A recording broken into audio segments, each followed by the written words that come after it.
नमस्कार, आप देख रहे हैं न्यूज फॉर नेशन और मैं हूं प्रियदर्शन।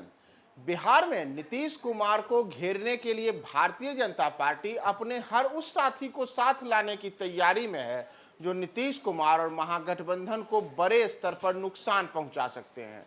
और उसमें एक प्रमुख नाम उपेंद्र कुशवाहा का है। वही उपेंद्र कुशवाहा जिन्होंने नीतीश कुमार के राष्ट्रीय जनता दल के साथ मिलकर बिहार में सरकार बनाने के बाद नीतीश से बगावत की, उन्होंने जनता दल यूनाइटेड से अलग होने का फैसला लिया और अब वे अपने अलग राजनीतिक दल के साथ बिहार में अपनी राजनीति को आगे बढ़ा रहे हैं। अब उन उपेंद्र कुशवाहा को लेकर के एक बड़ी खबर यह है कि वे 18 जुलाई को दिल्ली में होने वाली एनडीए की बैठक में शामिल होंगे। दरअसल एनडीए की 18 जुलाई को दिल्ली में बैठक होनी है। दिल्ली की बैठक में शामिल होने के लिए उपेंद्र कुशवाहा को भारतीय जनता पार्टी के राष्ट्रीय अध्यक्ष जेपी नड्डा की ओर से एक चिट्ठी आई है। सूत्रों का कहना है कि इस चिट्ठी में प्रधानमंत्री नरेंद्र मोदी की अध्यक्षता में होने वाली इस बैठक के लिए उपेंद्र कुशवाहा को बुलाया गया है।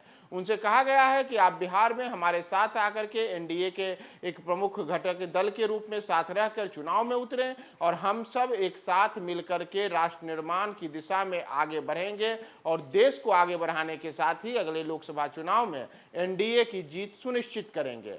दरअसल बिहार में अगर हम एनडीए की बात करें तो एनडीए के घटक दलों के रूप में भारतीय जनता पार्टी हर दिन नए साथियों को तलाश रही है और इसमें चाहे चिराग पासवान हो, पशुपति पारस हो या फिर जीतन राम मांझी हो। इसी कड़ी में अब एक नया नाम उपेंद्र कुशवाहा का जुड़ा है।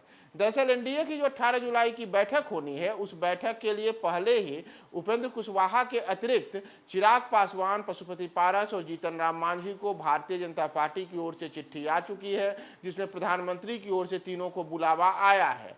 और अब तक यह माना जा रहा था कि उपेंद्र कुशवाहा को इस बैठक में बुलाया जाएगा, लेकिन उन्हें चिट्ठी करीब 24 घंटे के बाद आई है। इससे उनको लेकर के जो उहापोह की स्थिति बनी हुई थी कि क्या एनडीए उन पर भरोसा नहीं कर रहा है, तो उसमें अब यह साफ हो चुका है कि एनडीए के एक मजबूत साथी के रूप में बिहार में उनके साथ रहेंगे और इसी के लिए भारतीय जनता पार्टी ने उन्हें अब चिट्ठी भेज करके बुलाया है।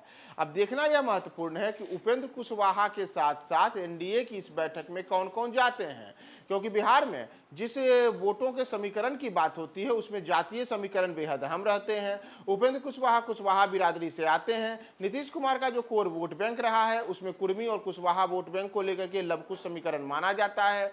तो भारतीय जनता पार्टी नीतीश के कोर वोट बैंक में सेंधमारी करने के लिए उपेंद्र कुशवाहा के बहाने कुशवाहा वोटों पर अपनी एक बड़ी नजर बनाए हुए है। वह कुशवाहा वोट बैंक जिसके बारे में बिहार में कहा जाता है कि उनकी तादाद करीब 9 से 10% है, तो 9 से 10% वोट बैंक वाले कुशवाहा बिरादरी के एक बड़े नेता के तौर पर उभरे उपेंद्र कुशवाहा को अब अपने साथ ला करके भाजपा नीतीश कुमार और राष्ट्रीय जनता दल को एक साथ बिहार में घेरने की बड़ी तैयारी में जुटी है। और 18 जुलाई को जब एनडीए की दिल्ली में बैठक होगी तो उस बैठक में भारतीय जनता पार्टी नीतीश के सामने एक मजबूत गठजोड़ के तौर पर खुद को साबित करने के लिए तमाम दलों को साथ लाने की जुगत में अब उपेंद्र कुशवाहा के नाम को भी शामिल कर चुकी है।